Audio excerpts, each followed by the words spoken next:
Quick video, what the heck to show, some work in progress, trying to sort out, realizing that what a number of AFX Mega G Plus cars, it's addictive because they are really absolutely gorgeous detailed cars. They even have detailed license plates. Anyway, that quality control is absolutely horrible on them. You're kind of just buying the bodies and extra parts because half of them, the pinion gears, are awful. I ordered a bunch of aftermarket, much nicer pinion gears in any case, and a lot of them are the same speed motor when you rev them. Top speed, it would seem. Some are slower, and I've got one that is noticeably faster. So the speed of the motors is pretty consistent. Anyway, but I've been playing with magnets, trying to get more grip. I actually was able to, my fastest car with stock magnets, which was definitely a lot faster. It had a low GT500 body, which made it very aerodynamic, stuck to the track. Stock magnets, faster motor. I think I had it at, I don't know, probably 14 volts. And really, that was with those stock magnets. That was about as fast as I could get it around the track. Was about 5 seconds. I did hit a 4.9 and a 4.6 once. I think that was a fluke. I think I crashed right after I crossed the finish line into the hairpin, so that didn't really count. But yeah, with a stock. A more stock one. In fact, this one came from a 70 orange Camaro.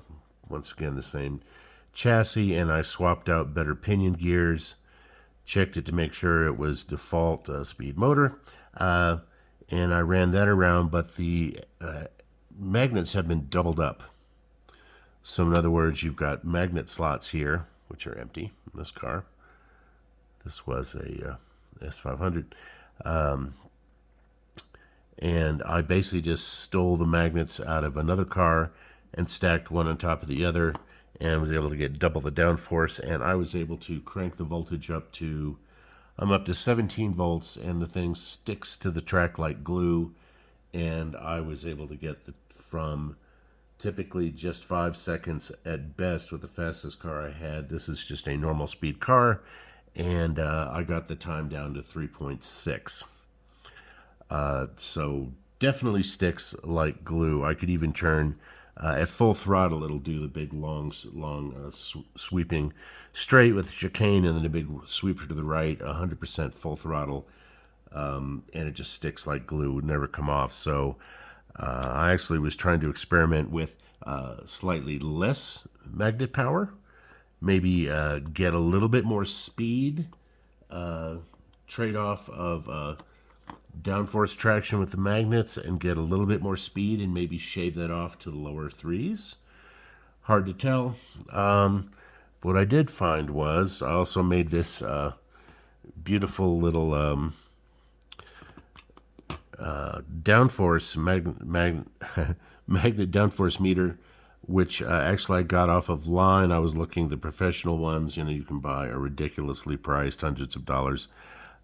This was something I found off of YouTube, and I forget where the guy, I will post it, where the guy said that he got it from, but it was great. And I actually had pretty much the exact same small scale in the house already, so I didn't have to buy it. All I had to do was buy some sheet metal. So basically it is a very small, accurate scale. This was a stainless steel platform. But I needed it magnetic, which he showed how to do that. So I bought some 26 gauge galvanized sheet steel, cut it, and cemented it down. And then this clears it. When you close it, cut a hole in the top so you can see the stuff with it closed. Put a small hole for the pin. And then what you end up with is that you zero it out when you turn it on, and when it sees the the magnet force pulling up, you get negative numbers instead of positive numbers. And so, and it works extremely well. It's not going to be scientifically accurate. I can change it by pushing up and down, but you can judge the relative fairly accurately to, to a hundredth of a gram, whatever, to a tenth of a gram, what the relative force is between cars if you're trying to get them balanced or see what works. So a normal car, let me see.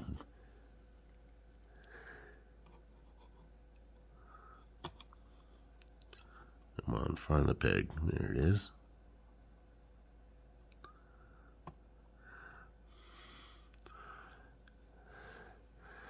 A normal car is really about 15. I actually have two magnets in this one. I was experimenting with a small plastic spacer. Just a small plastic spacer to reduce it. And so from about 15, it's gone up to about 17 or so. I probably want more than that. Yeah. So in this one, which I've been racing, has double, and it truly is double the force. It's up at 30 and almost 31. It works great, but it's almost excessive. It's almost too easy to go just super fast, and you just never will come off the track, which is crazy and cool and everything, but I think I might want to make it a little harder. So anyway, so yeah, and I'm looking at I'm labeling all these run. This one started out as the F1 gray that came with the track, and it does have a decent pinion. That's pretty smooth, and it actually runs, it appears to be when I kind of dyno it, just a little bit faster than the rest of them, so that's why it's the second one I've done. This one I'd call it normal speed. This one is just probably a hair faster, so we'll see. So anyway, that's where I'm at with that, and I'm trying to, we got the Camaro Fire. I'm labeling all these because the chassis are what are important. And I might do as many as 4 cars. I'll probably have 2 that are the fastest.